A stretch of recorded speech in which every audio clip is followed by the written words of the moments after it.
So, hello friends, I'm Piyush Tikram and I'm from Muzaffarpur, Bihar. And I was also a NEET 2025 aspirant. हाँ, मैंने भी NEET 2025 का exam दिया और अच्छा गया या बुरा मुझसे मत पूछना क्योंकि मुझे खुद नहीं पता। सो मैं यहाँ तो अपने NEET 2025 की जर्नी के बारे में बताने आया हूँ कि कैसा गया मेरा NEET 2025 का एग्ज़ाम और मुझे क्या-क्या प्रॉब्लम्स फेस करनी पड़ी पीडब्ल्यू पाठशाला के साथ। बहुत सारे प्रॉब्लम्स आए और मैं पहले भी बहुत सारे कंप्लेंट सुनता था कि पीडब्ल्यू ऑफलाइन पे ज़्यादा ध्यान नहीं देता, ऑनलाइन पे ध्यान देता है। ऑफलाइन उसका उतना अच्छा है नहीं। और मुझे भी अब आकर पता चला जब मैंने भी 2 साल एक्सपीरियंस किया पीडब्ल्यू पाठशाला।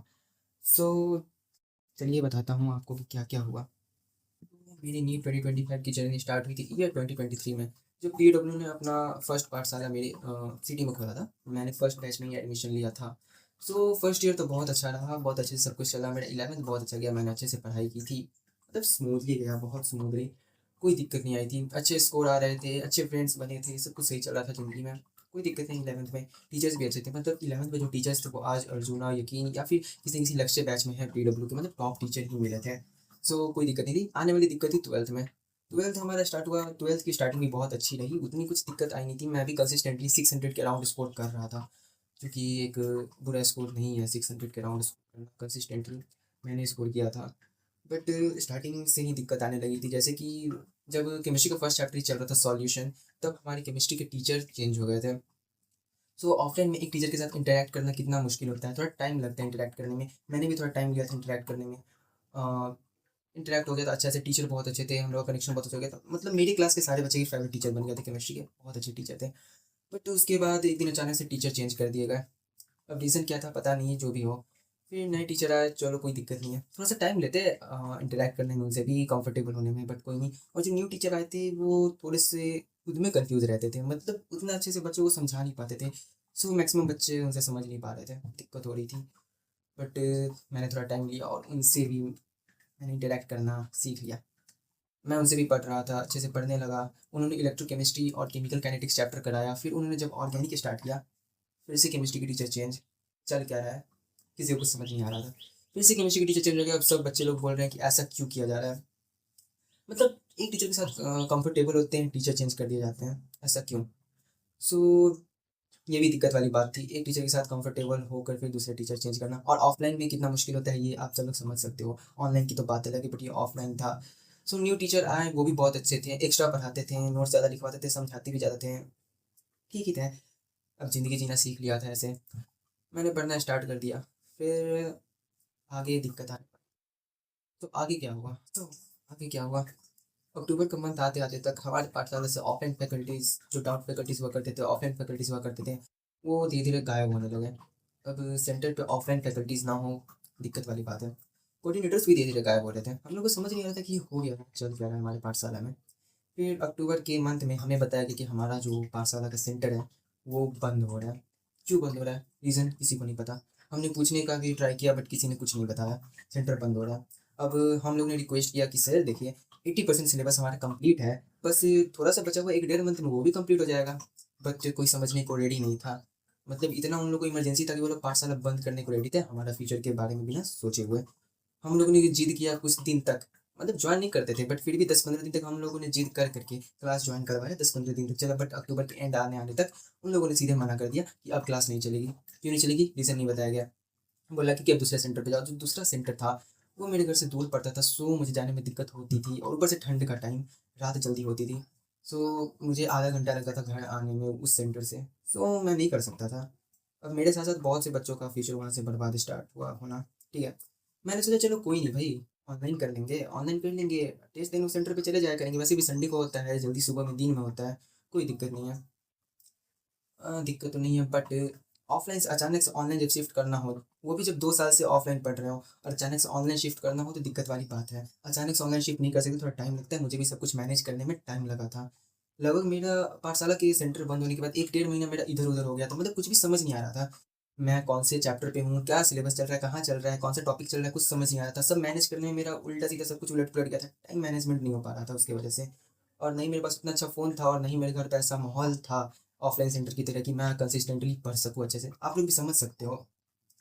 तो पाठशाला बंद होने की वजह से मुझे नीट तक लास्ट 6 मंथ लाइब्रेरी लेना पड़ा और जिसका मुझे अराउंड 6000 पे भी करना पड़ा 6 मंथ। मतलब पाठशाला में पूरे फी पे करने के बाद भी मुझे लाइब्रेरी लेना पड़ा कि क्यों? पीडब्ल्यू की वजह से, पाठशाला की वजह से उन्होंने ऐसा क्यों किया? पीडब्ल्यू का ऑनलाइन बैच बेस्ट है, कोई टक्कर नहीं दे सकता, हम लोग जानते हैं, सब जानते हैं। बट ऑफलाइन की बात है यहाँ पे, ऑफलाइन में पीडब्ल्यू कहीं ना कहीं है, थोड़ा सा दिक्कत है पीडब्ल्यू में। सो वही दिक्कत मैं बता रहा हूँ कि मेरे साथ क्या क्या हुआ। सो आगे क्या हुआ, तो आगे हुआ कि मैं जो टेस्ट देने जाया करता था उस सेंटर पे, कभी कभी क्लास भी कर लिया करता था। बट कुछ टाइम बाद फिर वहाँ भी पता चला कि अब वो भी सेंटर बंद हो रहा है। क्यों बंद हो रहा है उसका भी रीज़न नहीं बताया गया। मतलब हमारी सिटी में 2 ही पाठशाला के सेंटर था, दोनों बंद किया जा रहा था। क्यों बंद किया जा रहा था? कोई रीज़न नहीं बताने को रेडी है। अब आप बताइए, नीट का 6 मंथ्स बचे हैं, बोर्ड्स 2-3 मंथ्स में आने वाले हैं। अब ऐसे सिचुएशन में जब 12th एंडिंग पे 11th का भी रिवीजन करना है, बोर्ड्स के लिए भी पढ़ना है, ऐसे सिचुएशन पे वो लोग पाठशाला बंद कर दे रहे हैं। कोई कोचिंग वाला आपसे पूरा पैसा ले लेता है और बीच में आपको छोड़ देता है। आपको कैसा फ़ील होगा? वैसा फ़ील हो रहा था। सब कुछ आगे बर्बाद लग रहा था, कुछ भी समझ नहीं आ रहा था कि करना क्या है। अचानक से उन लोगों ने पाठशाला बंद कर दिया। नीट इतना पास था फिर भी मैंने लाइब्रेरी ज्वाइन किया, एक्स्ट्रा पैसे लगाए, यूट्यूब टेलीग्राम जहाँ से भी हुआ मैंने लेक्चर का जुगाड़ किया, मैंने पढ़ा, फिर भी कवर अप कर लिया thanks to PW online batches. जहाँ तक से टीचर हैं जिन्होंने कवर अप जल्दी करा दिया। बट फिर भी जब हमने फ़ी पूरा पे किया था तो क्यों पाठशाला बंद किया गया? रीज़न क्यों नहीं बताया गया? हमें रीज़न चाहिए, क्यों किया गया? ये तो बच्चों के फ्यूचर के साथ खिलवाड़ है ना। मतलब ऐसा क्यों किया जा रहा है? यहाँ पे पीडब्ल्यू चाहता क्या था हम लोग से? क्या उन्होंने हम लोग से पैसा लिया और उन्होंने बोला, मतलब उसके मार्च अप्रैल के अराउंड विद्यापीठ उन्होंने खोल दिया हमारी सिटी में।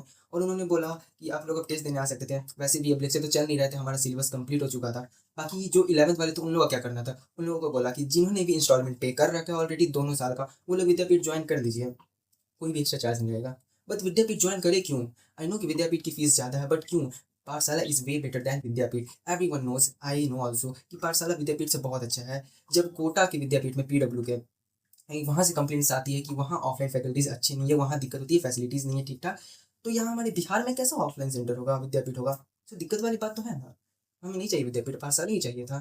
बट उन्होंने नहीं दिया। और हाँ, जिन्होंने 2 साल का इंस्टॉलमेंट पे कर रखा था उन्हें तो मिल गया। जिन्होंने नहीं किया था उनका क्या? जो अफ़ोर्ड कर सके वो तो पटना, कोटा जहाँ जाना था चलेगा, जो नहीं कर पाया उनका क्या? उन लोगों ने भी प्रिपरेशन रोक दिया, फिर ऑनलाइन पढ़ रहे हैं, जैसे पढ़ना है लाइब्रेरी जॉइन कर रहे हैं।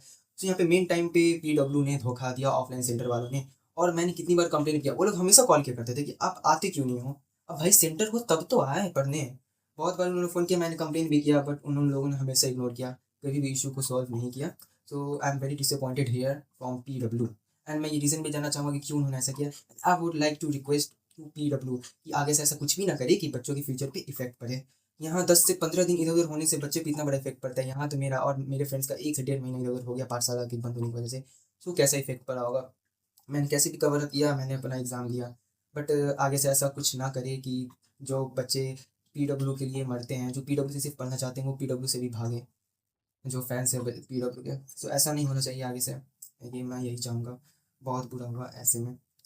तो मुझे बस इतना ही बताना था अपने जर्नी के बारे में, पीडब्ल्यू पाठशाला की रियलिटी के बारे में। और मुझे इतना भी लग रहा है कि जो पीडब्ल्यू का पाठशाला है वो परमानेंटली नहीं है, वो सिर्फ टेम्परेरी के लिए है। पीडब्ल्यू पाठशाला इसलिए खोल रहा है, विद्यापीठ इसलिए नहीं खोलना चाह रहा क्योंकि पहले वो ट्राई करना चाहता है। अगर उन्होंने विद्यापीठ ज़्यादा इन्वेस्ट करके खोल दिया और बच्चे ज़्यादा नहीं आए तो उनका तो लॉस होना है। तो वो लोग पहले पाठशाला खोलते हैं। अगर उन्हें बच्चे ज़्यादा लोग मिलते हैं, अच्छा रिस्पॉन्स मिलता है, तो वो उस पाठशाला को विद्यापीठ में कन्वर्ट कर देते हैं। अब हमारी सिटी में तो ऐसा ही हुआ, अगर और किसी सिटी में हुआ, आप लोग की भी सिटी में हुआ है तो ज़रूर बताना, मुझे तो ये भी नहीं पता कि पाठशाला है भी या नहीं ऑल सिटीज़ में। सो मुझे इतना ही कुछ बताना था और मुझे ये भी नहीं पता कि मुझे कंटेंट क्या बनाना है आगे। मुझे जो बताना था आज मैंने बता दिया। और आप लोगों के पास कोई आइडिया हो तो मुझे कमेंट में ज़रूर बताएं कि मुझे हाँ, किस पे आगे किस टॉपिक्स पे वीडियो बनाना चाहिए। और बाकी आप लोग को अगर मेरे बारे में या फिर मेरे जर्नी के बारे में और भी कुछ जानना हो या फिर पाठशाला के बारे में, 2 साल का एक्सपीरियंस है पाठशाला का, जान सकते हो। कुछ भी जानना हो तो मुझे ज़रूर कमेंट करें। बाकी अगर पसंद है तो वीडियो लाइक करें, सब्सक्राइब करें ताकि आगे और ऐसे वीडियोज़ बनाऊँ। सो तब तक के लिए बाय, मिलेंगे नेक्स्ट वीडियो में फिर से। टाटा टाटा टाटा।